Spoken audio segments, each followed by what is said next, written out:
At first glance, my life with Mark seemed like a page ripped straight out of a glossy magazine. We were the perfect pair, the enviable couple. I, Monica, the diligent accountant, and he, the dashing new head of the department. Our story began at the office, where quick chats by the coffee machine blossomed into a whirlwind romance. "Can't believe my luck," Mark would often say, his arm wrapped around me. "From colleagues to life partners. It's like we were meant to be." I'd smile, nod, and play along. Yeah, who would have thought? The dream team, both at work and home. But as the pages of our story turned, the dream began to show its cracks. After we moved into my personal home, Mark's true colors started to seep through the facade of the perfect husband. He wanted the traditional setup, him, the breadwinner, me, the housewife. "It's how it should be, Monica," he'd insist. "My mom did it, your mom did it. It's tradition."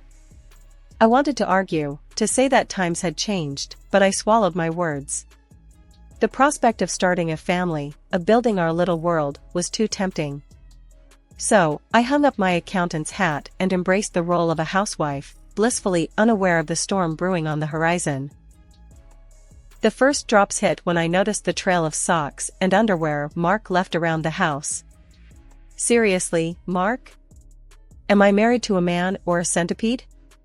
I'd joke, trying to keep the mood light. He'd laugh it off, clueless or indifferent to the chaos he was creating. "Come on, Monica. It's just socks. No big deal." But it was a big deal. It was the dishes left by the TV, the pizza boxes on the armchair, the complete disregard for the sanctity of our home. I tried to talk to him, to make him see reason. "Mark, this isn't working. You need to clean up after yourself. This is our home, not a frat house." His reaction was always the same: anger, defensiveness, and a barrage of excuses. "I work all day, Monica. I don't have time for this. You're the housewife, remember? This is your job." Cooking, cleaning, trying to keep the peace, it was a never-ending cycle, a dance I performed to the tune of Mark's whims. But beneath the surface, resentment simmered, a silent scream against the life I was trapped in. Life with Mark's parents felt like a constant invasion. They had this way of just storming into our house, their presence as subtle as a sledgehammer. They never bothered to call ahead, they'd just show up, expecting to be fed and entertained. One afternoon, I was caught off guard by the sound of the doorbell. As I opened the door, there they were, Mark's parents, bags of shopping in hand, looking like they'd just claimed victory in some sort of retail battle. "Well, aren't you going to invite us in, Monica?" Mark's mom, Judy, asked with a tone that brooked no argument. I managed a weak smile, stepping aside. "Of course, come on in." They made a beeline for the kitchen, settling themselves at the table as if it was the most natural thing in the world. "We thought we'd stop by. You know, save you the trouble of cooking for just you and Mark," Judy declared, unloading her shopping bags with a clatter. Stan, Mark's dad, chimed in, already eyeing the fridge. "Yeah, and we figured you'd appreciate the company." "What's for lunch then, Monica?" I felt a pang of irritation. My home, my sanctuary, had turned into a pit stop for their convenience. "I was just about to make some sandwiches," I said, trying to hide my frustration. Sandwiches turned into a full-blown meal as I found myself chopping, stirring, and frying, trying to meet their unspoken expectations. Mark wasn't any help. He'd just slump on the couch, his eyes glued to the TV, completely oblivious to the circus in the kitchen. Later, after they'd left, I tried to talk to Mark about it. "Your parents can't just drop by like this, Mark. It's exhausting. I can't even relax in my own home." He barely looked up from his phone. "Oh, come on, Monica. They're just being friendly. It's not a big deal." I could feel my patience wearing thin. "It is a big deal, Mark. I'm not here to wait on you and your parents hand and foot. I need some space, some respect." But my words seemed to bounce right off him. "They're family, Monica. That's just how family is. Besides, they think you enjoy it. I'd look in the mirror, the reflection staring back at me a far cry from the woman who once walked the office halls in sharp suits and high heels. Now, it was all baggy sweaters and messy buns, my appearance a casualty of the endless demands of my home life. I missed those days, the click-clack of my heels, the sense of purpose each morning brought. Now, my days were a whirlwind of pots and pans, of cleaning up after uninvited guests who treated my home like a pit stop. As the days turned into months, life with Mark grew colder, the distance between us widening like a chasm. His behavior started changing, subtle shifts at first, then more pronounced. A new haircut that made him look years younger, suits that screamed of trying too hard, and a scent that wasn't his usual. It was like he was morphing into someone else, someone I didn't recognize. I tried to shake off the feeling, telling myself it was just a phase, a midlife crisis maybe. But the nagging suspicion in my mind refused to be silenced. It gnawed at me, kept me awake at night.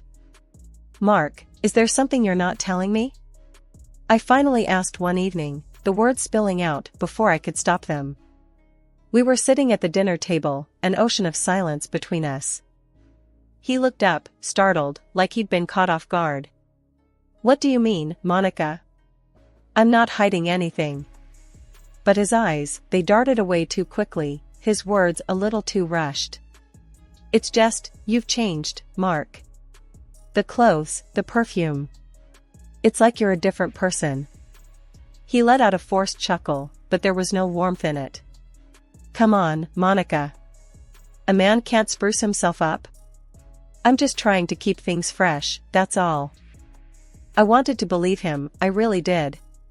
But the doubts, once sown, refused to be uprooted. They grew, fed by his late nights at the office, the weekends he was suddenly too busy, the texts he'd quickly hide when I walked in. The truth, however brutal, couldn't be ignored any longer. So, when he stood up at one of those awkward dinners with his parents, his announcement hit me not like a surprise, but like a confirmation of what I'd already known deep down. "I'm filing for divorce, Monica," he declared, his voice steady, devoid of any emotion. "I've met someone else. Someone young, vibrant. She's everything you're not." The words cut through the room, leaving a trail of shock and disbelief. His parents looked from him to me, their expressions a mix of confusion and dismay. "Mark, what are you saying? This is your wife, for heaven's sake," his mom exclaimed, her voice a mix of anger and disbelief. "Yeah, son. You can't just throw away your marriage like this," his dad chimed in, his brow furrowed in concern. But Mark was relentless, his words a dagger twisting in my heart. "It's decided. I want a family, a son. And Monica, well, she's not up to it. She's let herself go. It's time for a fresh start." His mistress, he painted her like a trophy, a prize he'd won, while painting me, his wife of 5 years, as a worn-out shoe, discarded and forgotten. The divorce papers he slid across the table were just a formality, his signature a cold, impersonal stroke of ink. But as I took them, something inside me shifted. The pain, the betrayal, it sparked a fire, a determination to not let this be the end of my story. "Fine, Mark. I'm offering you a probation period," I said, my voice steady, my resolve firm. 3 months. If you succeed, I will give you a divorce without further ado." His smirk said it all. He thought he'd won, thought he'd broken me. But little did he know, he'd just awakened a sleeping tiger. Mark packed his things, his smugness almost tangible as he prepared to move in with his mistress. I watched him, my expression unreadable. "Enjoy your probation period, Mark. Make sure she's worth it." His grin was all the confirmation I needed that he had no idea what was coming. The moment he left, I felt a weight lift off my shoulders. It was time for a fresh start, and not just for me. The moment I suggested the probation period, I knew it was a gamble. My friend, Lisa, thought I'd completely lost it. We sat in my kitchen, the room still echoing with the remnants of Mark's departure. "Monica, this is madness," Lisa exclaimed, her eyebrows knitted in concern. You're just giving him a free pass to walk all over you. I took a slow sip of my coffee, feeling the warmth spread through me. No, Lisa. This isn't surrender. It's strategy. Mark thinks he's playing me, but he's actually walking right into my trap. Lisa looked skeptical, her arms crossed. And what about his parents? They treat your place like a drive-through. You going to let that slide too? A smirk tugged at the corner of my lips. Oh, they're part of the plan too. Just wait and see. Sure enough, the very next day, as if on cue, Mark's parents barged in, their uninvited presence as predictable as ever. This time, though, I was ready. I stood in the doorway, blocking their path with a newfound resolve. Monica, dear, move aside. We're famished. Mark's mom, Judy, declared, trying to push past me. Not so fast, I said, standing my ground. You're both on a 3-month probation period, just like Mark. The confusion on their faces was almost comical. Probation period? What nonsense is this? Mark's dad, Ron, blustered, his face turning a shade of red I hadn't seen before. You heard me, I continued, my voice calm but firm. It's time for some ground rules. My house isn't a diner, and I'm not your personal chef. Respect that, or find somewhere else to eat. Judy's mouth opened and closed, like a fish out of water. But we're family, Monica. You can't just. I can, and I am, I interrupted, the power of taking control surging through me. Family or not, everyone needs to respect my space. You've had a free pass for too long. Ron looked like he was about to argue further, but Judy placed a hand on his arm, a silent signal. They exchanged a look, a silent conversation passing between them. Finally, with a huff, Ron nodded. Fine, Monica. We'll respect your probation period, he grumbled, the words clearly leaving a bitter taste in his mouth. The silence in the house was deafening after Mark and his parents left. It was the first time in years I had the space to just breathe. I looked around, taking in the quiet, and something inside me clicked. This was my chance, my time to rediscover the Monica I'd buried under layers of compromise and sacrifice. I started with small steps. First, it was the clutter Mark had left behind. I gathered his things, boxing them up, each item a farewell to the life I'd known. This is for you, Monica, I whispered to myself.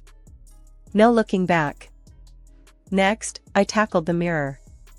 The reflection staring back at me was a far cry from the vibrant woman I used to be. Time to change that, I said, my voice a mix of determination and excitement. I rummaged through my closet, pushing past the shapeless clothes I'd hidden behind. Deep down, I found the outfits I'd worn back in my accounting days, sharp, chic, a reminder of the confident woman I was. I dressed, the fabric feeling like armor, and for the first time in ages, I smiled at my reflection. The transformation didn't stop there. I hit the ground running, literally. Each morning, I laced up my sneakers and pounded the pavement, the rhythm of my steps a chant of empowerment. You're doing this, Monica. For you? I'd tell myself as the miles flew by. My diet changed too. No more quick fixes or catering to uninvited guests. I cooked for one, savoring each meal as a celebration of my newfound independence. The beauty salon became my sanctuary. I sat in the stylist's chair, the buzz of the scissors a melody of change. Just do it, I told the stylist. I'm ready for a new me. And so, my hair was cut, my style revamped. When I looked in the mirror, I didn't just see Monica, I saw strength, resilience, the beauty of a woman reborn. One evening, as I reveled in the quiet of my home, Lisa dropped by, unannounced but always welcome. Her jaw dropped when she saw me. Monica, is that really you? She gasped, her eyes wide with amazement. I laughed, the sound rich and genuine. The one and only. What do you think? Lisa circled me, her expression one of pure awe. I think Mark won't know what hit him. You're stunning, Monica. Truly. The compliment warmed my heart, but I knew the transformation ran deeper than appearances. It's not for Mark, Lisa. It's for me. I'm rediscovering the Monica I lost, and you know what? She's pretty amazing. Lisa hugged me, her support as unwavering as ever. She always was, Monica. She always was. With my confidence restored and my spirit unbroken, I took the next step. I dusted off my resume, the document a testament to my skills and achievements. Interviews were lined up, each one an opportunity, a doorway to the future I was building for myself. 2 months after Mark's departure, my quiet routine was interrupted by a call that I had anticipated, yet it still held a tinge of surprise. Mark's name flashed on my phone screen, and I answered with a mix of curiosity and a well-concealed sense of triumph. Monica, I need your help. Mark's voice came through, tinged with a desperation I hadn't heard before. She's left me. Said she couldn't deal with my habits, the socks, the mess. I'm alone, Monica. I leaned against the kitchen counter, a sly smile playing on my lips. Really, Mark? That's unfortunate. But what exactly do you want from me now? His voice cracked slightly. I want to come back, Monica. I realize I made a mistake. Can we meet? Please? The words I had been waiting to say came out smoothly. All right, Mark. Let's have dinner this Saturday at our place. We'll talk then. I could hear the relief mixed with a note of triumph in his voice.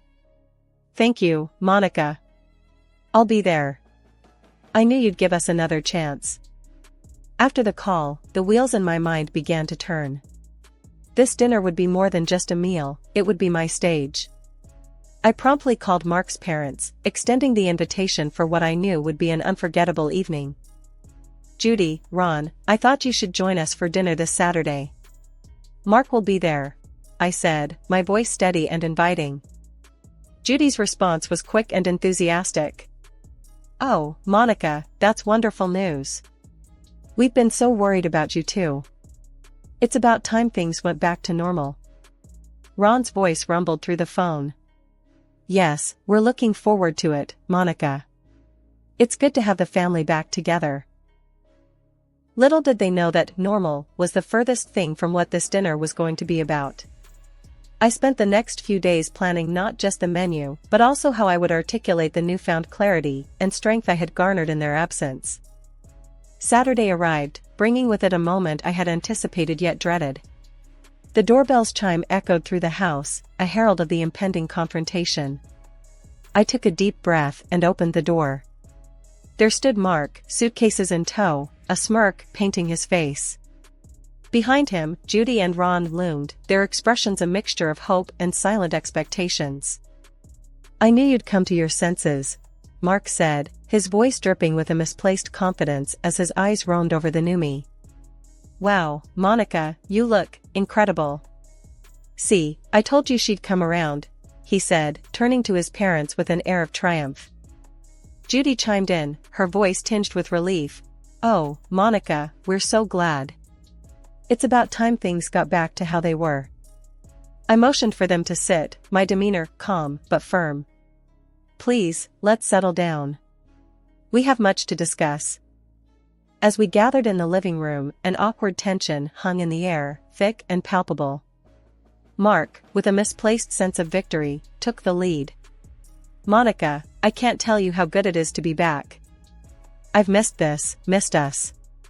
And you've really changed. I met his gaze, my own unwavering. I didn't change for you. I changed for me.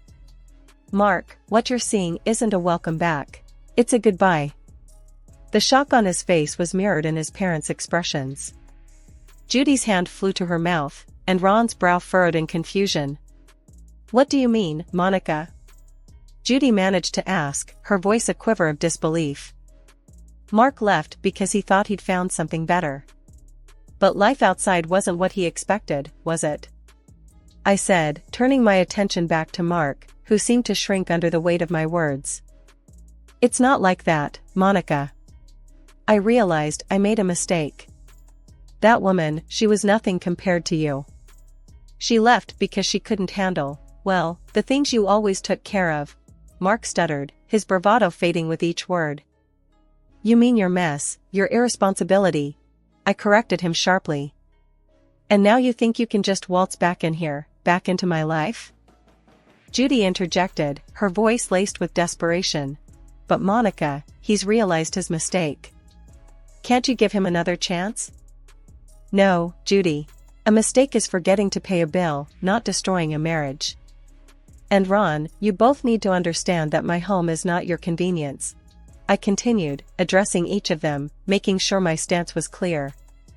Ron, who had been silent, finally spoke, his voice a low rumble. But we're family, Monica. Family sticks together. That's just it, Ron. Family respects each other. Mark disrespected our marriage, and you both disrespected my home. That's not family, that's taking advantage. Mark, now fully deflated, made one last plea. Monica, please, I have nowhere else to go. I'll change, I swear. I stood up, my resolve as solid as ever.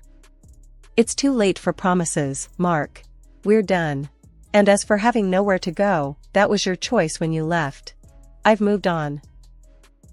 You gave me these divorce papers, I said, holding them up. And I signed them.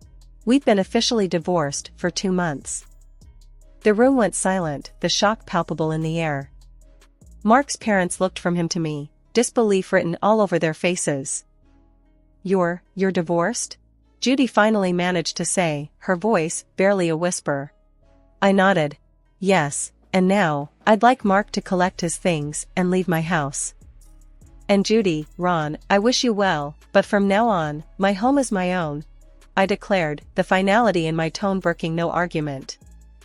Mark was grasping at straws now, desperation clear in his voice. Monica, please, I made a mistake. I'll change, I promise. I'll clean, I'll cook, I'll do anything. But my decision was firm. It's too late, Mark. It's over between us. And just so you know, I got a job as an accountant while you were away. I don't need you to take care of me. He was floundering, his pleas becoming more frantic. But Monica, you can't do this. I have nowhere to go. That's not my problem anymore, Mark. If you don't leave, I'll call the police, I said, my tone leaving no room for negotiation. At that point, Judy and Ron stood up, their faces a mix of disappointment and realization. They approached Mark, each taking one of his arms. Let's go, son. You've made your bed, now you have to lie in it, Ron said, his voice heavy with resignation. Before they left, Judy turned to me, her eyes softening. Monica, you're right. Our son was a fool to let a woman like you go. Life, after Mark and his parents' departure, settled into a rhythm that was all my own. I heard bits and pieces about Mark through the grapevine, friends who couldn't help but share the latest gossip. They said he was living with his parents again, struggling to find his footing in a world where he couldn't just rely on someone else to clean up his messes. Monica, you won't believe what I saw today, Lisa said one afternoon, her voice a mix of amusement and disbelief. Mark was at the grocery store, and let me tell you, he looked rough. Hair all over the place, clothes mismatched. It's like he's lost without you. I couldn't help but feel a twinge of vindication. Well, Lisa, that's what happens when you take everything for granted. Eventually, you have to face the consequences. The word was that Mark tried his hand at dating again, but no surprise, it didn't go too well. The same issues that drove me away were now driving away other potential partners. He's demanding, messy, just a lot to handle, a mutual friend shared. No one wants to put up with that. I nodded, a sense of closure enveloping me. Some lessons are learned the hard way, I said, not without a hint of satisfaction. As for me, life had taken a turn for the better, a stark contrast to the disheveled, pathetic figure Mark had become. I got a job as an accountant again, my mind sharp, my contributions valued. The office was a buzz of activity, a place where I thrived, surrounded by numbers and reports. And it wasn't just my career that had taken a turn for the better. My personal life was blossoming too. There was someone new, someone who was everything Mark wasn't. His name was Daniel, and he brought a sense of calm, a respect that I had longed for. As the days turned into weeks, and weeks into months, my life was a testament to resilience, a story of rising from the ashes. Mark, now just a distant memory, was a reminder of what I had overcome. I was Monica, no longer the shadow of someone else's demands or expectations.